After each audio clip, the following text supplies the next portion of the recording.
আসসালামু আলাইকুম এভরিওয়ান, সবাই কেমন আছেন? আজকে আমি তৈরি করেছি একদম গ্রাম বাংলার ঐতিহ্যবাহী একটি রেসিপি, চাল কুমড়ো দিয়ে সর্ষে পোস্ত বাটা ভাজি। তো চলুন দেখে নেওয়া যাক এটা কিভাবে তৈরি করেছি। এখানে নিয়েছি সর্ষে এবং পোস্ত দানা, এগুলোকে আমি শিলপাটার মধ্যে বেটে নিব। পোস্তগুলোকে কিন্তু পানি থেকে ঝরিয়ে তারপর আমি বেটে নিয়েছি। সব কিছুই হালকা করে ধুয়ে নেওয়া ভালো, সরিষে পোস্ত এগুলো। তো এরকম মিহি করে বেটে নিব। এরপর এখানে দিব আমি কাঁচামরিচ এবং পেঁয়াজ, এগুলোকেও বেটে নিচ্ছি।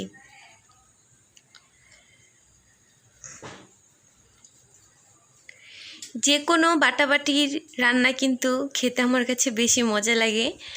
তো এই তো কাঁচামরিচ শেষ, কাঁচামরিচ পোস্ত এবং পেঁয়াজ এগুলো বাটা শেষ। এবার সরিষাটাকেও ভালো মতো বেটে নিলাম। সরিষা বাটার আগে কিন্তু ভালো মতো ক্লিন করতে হয়, কারণ সরিষার সাথে ছোট ছোট মাটিকণা থাকে। এখন চলে এলাম আমার কিচেনে। নিয়ে নিচ্ছি একটি কচি চাল কুমড়ো।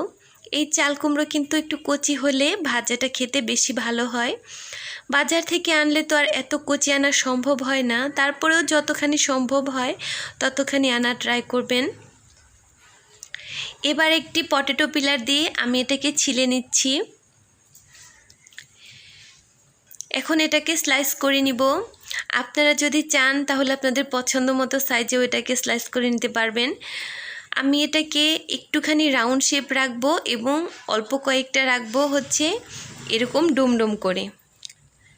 দেখুন, আমার চাল কুমড়োটার এক সাইড ভালো ছিল না, আসলে আনার সময় এটা খেয়াল করে আনেনি। এবার এটাকে এরকম করে কেটে নিচ্ছি।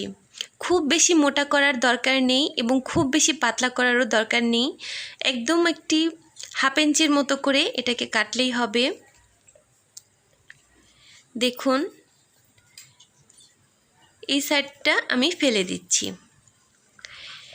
এবার এই চাল কুমড়োটাকে কিন্তু একটু ভালো করে একটু কেচে নিতে হবে, যেমনটা আমরা বেগুন ভাজা করার সময় করি। ছুরি দিয়ে এরকম হালকা করে দাগ কেটে দিচ্ছি, এতে করে সরিষা এবং পোস্তর যে মিক্সচারটা সেটা চাল কুমড়োর ভেতর অবধি পৌঁছাবে।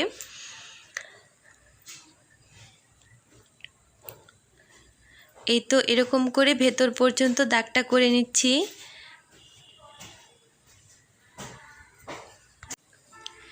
এরকম করে দাগ কেটে নিব সবগুলোর মধ্যেই। এখন চাল কুমড়োটাকে আমি একবার ভাপিয়ে নিব। এরকম করে ভাপালে চাল কুমড়োর মধ্যে যে একটা উটকো গন্ধ থাকে সেটা চলে যাবে। একদিকে ভাপানো হতে থাক, অন্যদিকে আমি মশলার মিক্সচারটা রেডি করে নিচ্ছি। আমি যেসব বাটা মশলাগুলো বেটেছিলাম এক এক করে সবগুলোই এখানে আমি দিয়ে দিলাম। পোস্ত বাটা, মরিচ বাটা, পেঁয়াজ বাটা এবং সরিষা বাটা এগুলো আমি দিয়ে দিচ্ছি। আপনারা আপনাদের আইডিয়া অনুযায়ী নিয়ে নেবেন, এখানে আসলে বলে দেওয়ার কিছুই নেই। যতটুকু পরিমাণ লাগবে ততটুকু করে নিলেই চলবে। এবার এখানে গুঁড়ো মশলার ফাঁকিটাও কিন্তু অ্যাড করতে হবে। এখানে দিয়ে দিচ্ছি আমি মরিচের গুঁড়ো 2 চা চামচ এবং হলুদের গুঁড়ো। হলুদের গুঁড়োটাও আমি 2 চা চামচ ইউজ করেছি। এবার দিয়ে দিচ্ছি জিরে গুঁড়ো। জিরেটা আমি ভাজা জিরে গুঁড়ো ব্যবহার করেছি। এখানে কিন্তু আপনারা চাইলে গরম মশলার ফাঁকিটাও অ্যাড করতে পারেন। দিয়ে দিচ্ছি পরিমাণ মতো লবণ। এবার এই মিক্সচারটাকে ভালো করে মিশিয়ে নিব।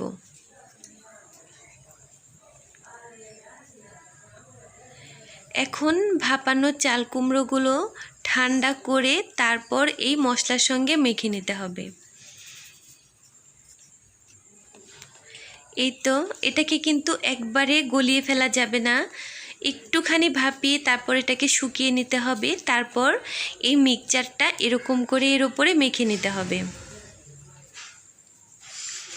এখন আমি প্যানের মধ্যে তেল গরম হতে দিয়েছি এবং চাল কুমড়োর পিসগুলো এক এক করে এর মধ্যে ছেড়ে দিচ্ছি। গ্যাসের ফ্লেমটা কিন্তু একদম লোতে রাখতে হবে। হাই ফ্লেমে দিলে কিন্তু এর ওপরে যে সরিষা আছে সেগুলো কালো রং হয়ে যাবে এবং উপরের দিকটা পুড়ে যাবে, কিন্তু ভালো মতো কুক হবে না, তখন কিন্তু আসলে খেতে ভালো লাগে না। এবং আপনারা ট্রাই করবেন এই ভাজাটি একদম ভাত খাওয়ার আগে তৈরি করতে, তাহলে গরম গরম খেলে অনেক বেশি ভালো লাগে।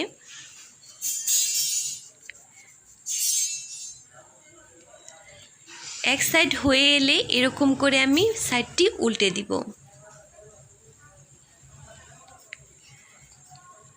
যখন এগুলো এরকম লাল রং ধরবে এবং অনেকটা মুচমুচে একটা ভাব চলে আসবে, তখন এগুলোকে নামিয়ে নিতে হবে। এই রান্নাটা কিন্তু নর্মালি আপনারা চাইলে চাল কুমড়ো ভাজাটা হলুদ, মরিচ এবং লবণ দিয়েও ভাজা করে খেতে পারেন। সেটা আসলে 100-র মধ্যে 50% টেস্ট হবে, বাট আমি যেভাবে তৈরি করছি এভাবে কিন্তু 100-র মধ্যে 99% টেস্ট হয়। খেয়ে দেখবেন অসম্ভব মজা হয়। আমি প্রথমের এই ব্যাচগুলোকে নামিয়ে পরে যে আরও ছিল সবগুলোই ভেজে নিব। এরকম করে একটু মুচমুচে করার চেষ্টা করবেন, কিন্তু গ্যাসের ফ্লেমটা একদমই কমিয়ে দিয়ে হাই হিটে মুচমুচে করলে কিন্তু হবে না, তখন পুড়ে যাবে, মুচমুচে হবে না।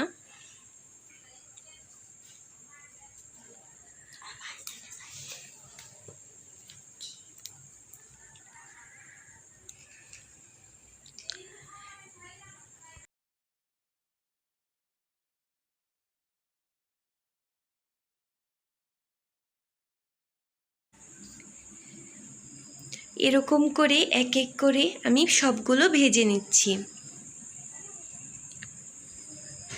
আসলে এরকম রেসিপিগুলো কিন্তু গ্রাম অঞ্চলে বেশি দেখতে পাওয়া যায়, যে একদম ভিন্নধর্মী কিছু রেসিপি যেগুলো সচরাচর আমরা শহর অঞ্চলে খাই না।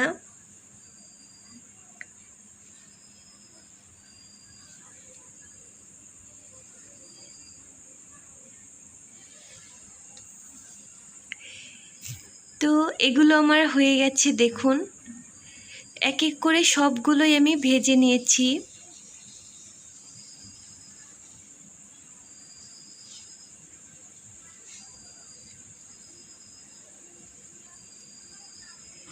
এবার আকাশটা কিন্তু অনেক মেঘলা করেছিল এবং কারেন্টও ছিল না, তো কারেন্ট আসার পর এই অবস্থা। আমরা কিন্তু এগুলোর সঙ্গে মাংস রান্না করেছিলাম, বাট এগুলো থাকতে মানে যতক্ষণ না পর্যন্ত শেষ হয়েছে কেউ মাংসতে হাত দেয়নি। আশা করছি আপনাদেরও ভালো লেগেছে। আসসালামু আলাইকুম সাথে থাকার জন্য।